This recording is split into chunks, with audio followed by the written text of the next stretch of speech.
दोस्तों JKSSB finance inspector का paper जो शेड्यूल्ड था आज यानी 17 मार्च को, उसका पेपर आ चुका है हमारे पास। उसकी पीडीएफ यहाँ पे हमने शेयर की है अपने टेलीग्राम चैनल पे। भाई पेपर कैसा था, पेपर का लेवल क्या था, इस पेपर से आपको क्या सीख मिलेगी, क्या सीखना चाहिए आपको, उस ओवरऑल एनालिसिस पे हम बात करेंगे। एनालिसिस करेंगे हम पूरे पेपर का, और इसके साथ में ही दोस्तों ये चीज़ भी हम डिस्कस करेंगे कि कट ऑफ पे भी हम, क्योंकि कट ऑफ का जो कैंडिडेट्स का रहता है कि भाई इसका कट ऑफ क्या जा सकता है। तो चलिए आज का ये हमारा डिस्कशन इसी पे करते हैं। लेकिन यहाँ पे देखिए, ये हमने पीडीएफ शेयर किया था। देखिए तो शुरू करते हैं इसी फैक्ट के साथ। देखिए सबसे पहली बात तो ये मैं आपको कह देना चाहता हूँ कि जो इंस्पेक्टर फाइनेंस पेपर है, इसका ये जो पोस्ट है, पोस्ट भाई बहुत अच्छी है, बहुत तगड़ी पोस्ट है। मतलब जो जेकेएसएसबी के अभी तक के एग्ज़ाम्स हुए हैं उनमें से ओवरऑल अच्छा पेपर है, अच्छा लेवल का, मतलब सैलरी पे स्केल इसकी बहुत अच्छी है। तो इसका जो एक्सपेक्ट किया जा रहा था कि भाई पेपर बहुत ज़्यादा टफ होगा, क्योंकि सिलेबस भी जो है मतलब उतना ज़्यादा काइंड ऑफ एक्सप्लेन्ड नहीं था। बहुत सारे ऐसे टॉपिक्स थे जो सीधा मतलब डायरेक्टली टॉपिक्स दिए थे, सब्जेक्ट्स के नाम थे इंडियन कॉन्स्टिट्यूशन वगैरह वगैरह। तो उनको देख के ऐसा लग रहा था, उनको देख के ऐसा प्रिडिक्ट करते थे हम, एक्सपेक्ट करते थे हम कि शायद पेपर का लेवल टफ हो सकता है। पेपर का लेवल जो आम तौर पर जेकेएसएसबी का रहता है उससे थोड़ा ऊपर ही रहेगा, क्योंकि ऑब्वियसली बात है, एक तो ये चीज़ है कि भाई आपका इंस्पेक्टर की पोस्ट है, सैलरी पे स्केल इसका काफ़ी अच्छा है, काफ़ी बड़ा है, तो उसके उनके बिहाफ पे। लेकिन ऐसा हमें ऐसा कुछ देखने को नहीं मिला। यहाँ पे अगर आप मुझे बताओगे तो ये पेपर इजी था एज कंपेयर टू आपका जो फाइनेंस सब इंस्पेक्टर का पेपर हुआ था। फाइनेंस सब इंस्पेक्टर का पेपर भी उतना ज़्यादा टफ नहीं था, लेकिन उससे भी इजी ये पेपर था, जैसा मेरा एनालिसिस है वो ये कहता है।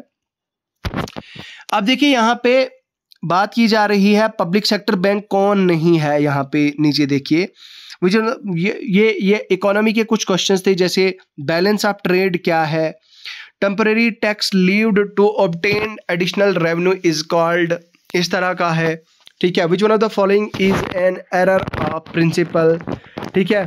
उसके बाद इस तरह के क्वेश्चंस यहाँ पे ये है अकाउंटेंसी के थोड़े बहुत कुछ क्वेश्चंस मॉडरेट लेवल के थे, लेकिन ओवरऑल जो आपका यहाँ पे आप देखिए जो बाकी जीएस के क्वेश्चंस थे यहाँ पे ठीक थे, अच्छे थे।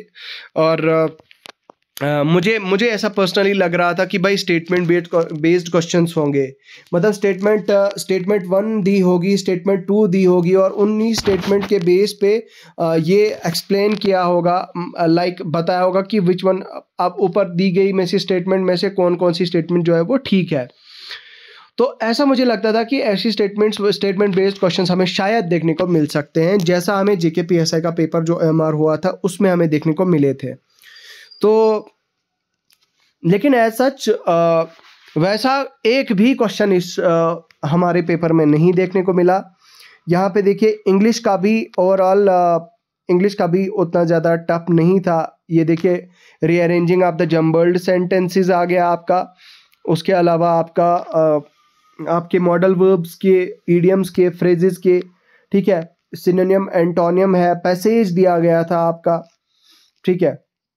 उसके बाद रीजनिंग का, तो भाई रीजनिंग जो थी ना आपकी, रीजनिंग इन्होंने डिटो जैसा पेपर उन्होंने आपके वीएलडब्ल्यू में डाला था रीजनिंग का, जैसे क्वेश्चंस फ्रेम आउट किए थे, जिस तरह के क्वेश्चंस फ्रेम आउट किए थे, ठीक उसी तरह से इन्होंने मतलब वीएलडब्ल्यू की ही तरह यहाँ पे क्वेश्चन देखो, इस तरह का सीरीज का क्वेश्चन है।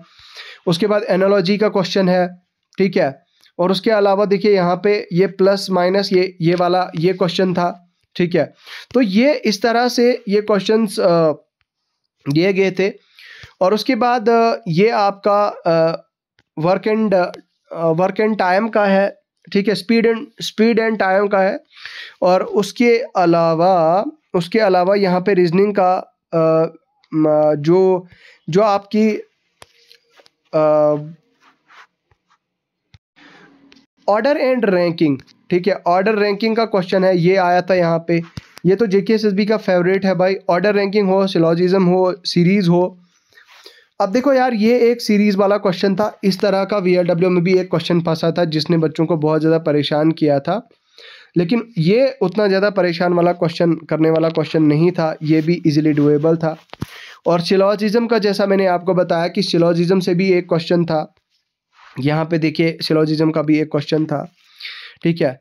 उसके अलावा यहाँ पे हाँ, ऑड वन आउट में से भी था, आपकी वेन डायग्राम में से भी था। आपका वेन डायग्राम का हमारे जेकेपीएसआई में भी इस तरह का क्वेश्चन पूछा गया था, सेम एज दैट ऑफ जेकेपीएसआई। तो कहीं ना कहीं आप इन चीज़ों से आप लिंक कर सकते हो, और आपको ये चीज़ समझ आनी चाहिए कि जेकेएसएसबी का जो पूछने का पैटर्न है, जो पूछने का तरीका है, जो जेकेएसएसबी क्वेश्चंस पूछती है, तो वो क्वेश्चंस जेकेएसएसबी का पूछने का जो सिस्टम है, आई मीन जिस लेवल के क्वेश्चंस पूछे जा रहे हैं वो रिपीटेडली, मतलब वो रिपीट हो रहे हैं आपके एग्जाम्स में।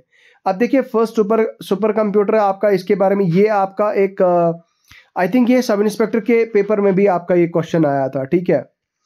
उसके अलावा ये प्रोग्रामिंग लैंग्वेज पे भी आया था जेकेपीएसआई के पेपर में। उसके साथ में ही अगर बात करें तो कंप्यूटर के भी अच्छे क्वेश्चंस थे। यूनिफॉर्म रिसोर्स लोकेटर, भाई ये आपका वीएलडब्ल्यू का क्वेश्चन है जो वीएलडब्ल्यू में पूछा गया था, यूआरएल यूनिफॉर्म रिसोर्स लोकेटर। उसके अलावा मॉडर्न हब वगैरह, ये भी जेकेपीएसआई का रिपीटेड क्वेश्चन है, ये भी रिपीट हुआ है, ठीक है। इसके साथ में ही दोस्तों जो अब जेकेएसएसबी जो डेज पे पूछती है, इंटरनेशनल डे हो या फिर डेज पे, वो भी क्वेश्चन आया था। यहाँ पे आप देख सकते हैं अबॉलिशन ऑफ स्लेवरी का इंटरनेशनल मतलब वो डे आया था, ठीक है। उसके अलावा हाँ ठीक है, बाकी जीएस का तो भाई उतना ज़्यादा ऐसा डिफिकल्ट लेवल नहीं था। भाई बताओ सेकंड पद्म विभूषण कौन सा है, फर्स्ट है, सेकंड है या फिर थर्ड है, तो इस तरह के क्वेश्चन जो है पूछे गए थे। अच्छा, हाईएस्ट मिलिट्री अवार्ड कौन सा होता है, ये चीज़ भी बताई गई थी, ठीक है। उसके अलावा यहाँ पे बताया गया कि भाई जम्मू एंड कश्मीर का जो कौन सा लद्दाख कनेक्ट करता है जम्मू एंड कश्मीर को लद्दाख के साथ, ठीक है। इस तरह के क्वेश्चन जेएंडके के लेवल के रेंजीज पे क्वेश्चंस थे, ठीक है, जो पिछले एग्जाम्स में भी जेकेएसएसबी ने पूछा, ठीक है। और बुक्स एंड ऑथर्स पे एक क्वेश्चन जेकेएसएसबी ने डाला हुआ था, यहाँ पे आप देखिए एक्सपेरिमेंट्स विद द ट्रूथ, तो ठीक है। उसके अलावा पहला women chief minister Indian state का कौन था। उसके अलावा हॉर्नबिल फेस्टिवल पे भी क्वेश्चन पूछा गया था, Google was founded by Larry page and, देखो यहाँ पे देखिए, यहाँ पे ये क्वेश्चन था। उसके अलावा और चलें तो एज सच ठीक क्वेश्चन थे। यहाँ पे देखिए एक और डेज पे क्वेश्चन पूछा गया था, भाई बताओ वर्ल्ड एनवायरनमेंट डे कब मनाया जाता है, ठीक है। और फर्स्ट एजुकेशन मिनिस्टर इंडिया का कौन था, इस तरह के क्वेश्चंस पूछे गए थे। पॉलिटी के तो भाई बहुत ज़्यादा इजी क्वेश्चंस थे आपके, और इकोनॉमी के भी नॉर्मल क्वेश्चंस थे, इतना ज़्यादा टफ नहीं था। तो भाई इस तरह से आप स्ट्रीमलाइन कर सकते हैं आप अपनी तैयारी को, आप अपनी प्रेपरेशन को। तो अब आपके लिए मेरी यही एडवाइस है कि जेकेएसएसबी के प्रीवियस ईयर पेपर्स को थोड़ा सा गो थ्रू करें प्रॉपरली। अब यहाँ पे क्योंकि कभी कभार हमें क्या देखने को मिलता है, कभी कभार जेकेएसएसबी टफ पेपर डालती है, कभी इजी डालती है, लेकिन आपको किसी भी लेवल के लिए रेडी रहना चाहिए। कहने का मतलब ये कि आप ऐसा ना करें कि आप हाई लेवल पढ़ो और लो लेवल भूल जाओ, फैक्चुअल चीज़ें छोड़ जाओ। फैक्चुअल ही ज़्यादा 99% जो जेकेएसएसबी का पेपर है वो फैक्चुअल, जीएस जो फैक्चुअल ही है जेकेएसएसबी जो पूछ रहा है। कॉन्सेप्चुअल मैंने कोई खास कोई इस तरह का कोई क्वेश्चन जेकेएसएसबी का नहीं देखा जीएस में। तो make a good command over the static GK, ठीक है। स्टैटिक जीके पे जितना ज़्यादा हो सकता है उतना ज़्यादा कमांड बनाएं आप अपनी। बाकी यार हमारी मोबाइल एप्लीकेशन डाउनलोड करें, मोबाइल एप्लीकेशन पे हमने कोर्सेज लॉन्च किए हैं, वो आप चेकआउट कर सकते हैं। और हमारे टेलीग्राम चैनल और हमारे व्हाट्सएप चैनल को भी ज्वाइन कर सकते हैं आप। हमारे टेलीग्राम व्हाट्सएप चैनल का दोनों का लिंक आपको वीडियो के डिस्क्रिप्शन में मिल जाएगा। बाकी यार मुझे लगता है फिलहाल इतना ही है। आपके कितने मार्क्स बन रहे हैं, आपका कितना बन रहा है, आपकी परफॉर्मेंस कैसी रही पेपर में, वो हमारे साथ ज़रूर शेयर करें। बहुत बहुत शुक्रिया।